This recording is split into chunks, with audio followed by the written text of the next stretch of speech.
अस्सलाम वालेकुम फ्रेंड, कैसे हैं? मैं हूं आपके साथ अदनान। और जैसा कि आपको नज़र भी आ रहा होगा, कुछ मिर्चें, गाजरें, लहसुन, मूली और नींबू वगैरह आपके सामने हैं। तो आज हम डालने वाले हैं सब्जियों का अचार।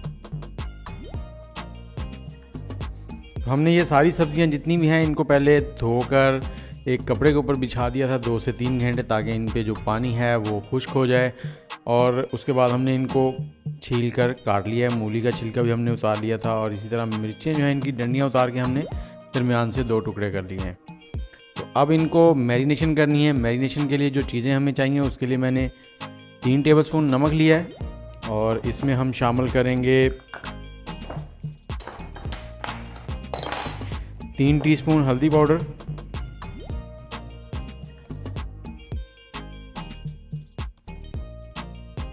मिक्स कर देंगे।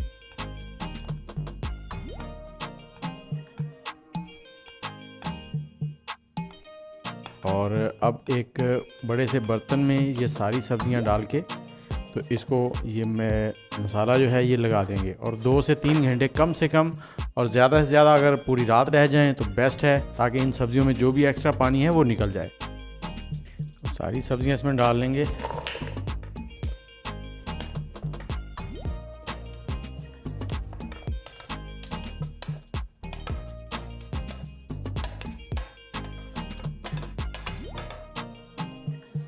ये अचार बहुत ही मज़ेदार बनता है। और अब इसमें हम डाल देंगे ये जो मसाला हमने बनाया था,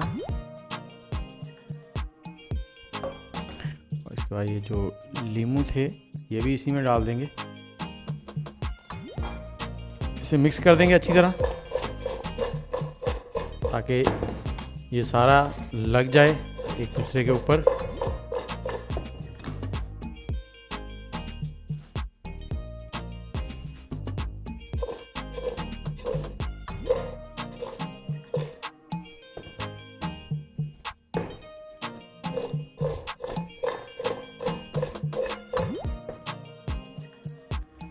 जी, मसाला हमारा लग गया अच्छे से, और अब हम इसको 2 से 3 घंटे के लिए ऐसे ही छोड़ देंगे। अगर ओवरनाइट हो तो बहुत बेस्ट है। और अब हम मसाले जो हैं उनको थोड़ा सा रोस्ट कर लेंगे जो इस अचार में जाएंगे। तो सबसे पहले हम मेथी दाने को रोस्ट करेंगे। मेथी दाना जो है उसको हमने अलग से रोस्ट करना है। तो चूल्हे का फ्लेम जो है वो हाई है, इसे 2 से 3 मिनट ऐसे ही रोस्ट करेंगे, क्योंकि ये सख्त होता है। बाकी मसालों के साथ अगर इसे रोस्ट करेंगे तो ये फिर सही से पिसेगा नहीं।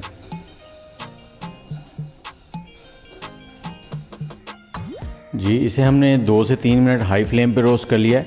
अब इसे मिक्सी के जार में डाल के इसे दरदरा सा पीस लेंगे, बारीक पाउडर नहीं करना हमने। और अब हम इसमें बाकी मसाले जो हैं उनको भी थोड़ा सा रोस्ट कर लेते हैं। 3 टेबलस्पून धनिया है साबुत, 2 टेबलस्पून ज़ीरा, उसके बाद 1 टेबलस्पून अजवाइन, थोड़ी सी काली मिर्चें, बड़ी इलायची 2, थोड़े से छोटे छोटे टुकड़े दालचीनी के, राई है हमारे पास 1 टेबलस्पून, और 4 टेबलस्पून हमारे पास सौंफ है। इन सबको हमने थोड़ा सा रोस्ट कर लेना है। रोस्ट करने के बाद इनको भी धड़धड़ा सा हम पीस लेंगे।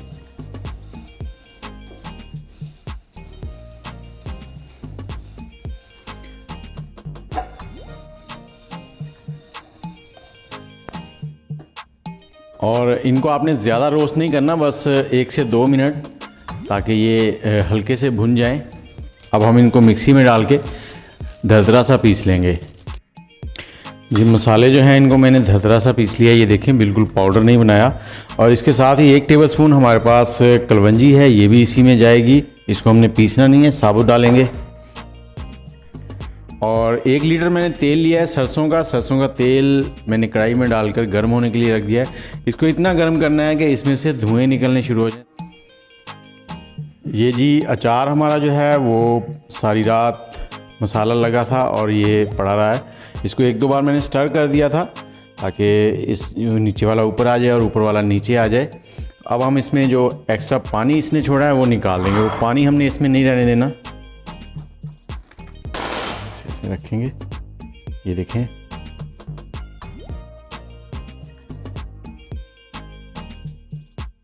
ये पानी सारा निकालेंगे हम। ये पानी है जी इसमें से निकला और इसको हम वेस्ट कर देंगे, ज़ाया कर देंगे। अब हम अचार में मसाले मिक्स करते हैं।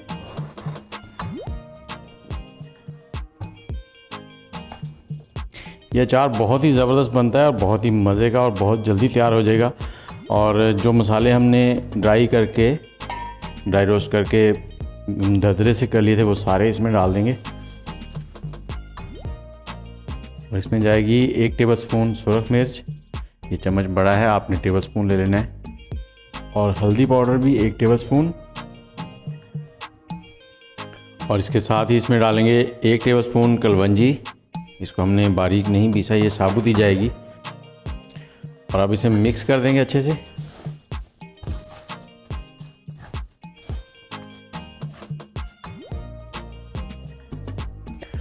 देखिए हमारा तेल जो है वो गर्म हो चुका है, उसमें से धुएं निकल रहे हैं। अब आग जो है उसे बंद कर देंगे और इसको नॉर्मल टेम्परेचर होने देंगे, रूम टेम्परेचर पे। जी तेल हमारा जो है वो गुनगुना सा हो गया है, ज़्यादा ठंडा भी नहीं है और इतना गर्म भी नहीं है। तेल हम इसमें डाल देंगे।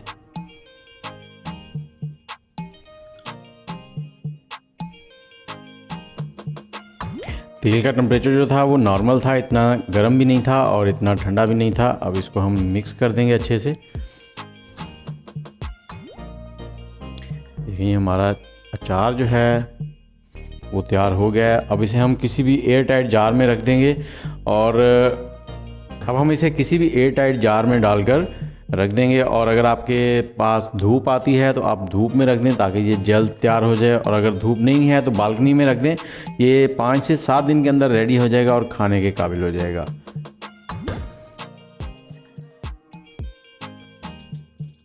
और एयर टाइट जार में डालने के बाद आपने इतना तेल डालना है कि ये तेल के अंदर डिप हो जाए। अगर तेल के अंदर डिप ना हुआ तो इसमें फंगस आएगी, तो उससे आपका अचार ख़राब होगा।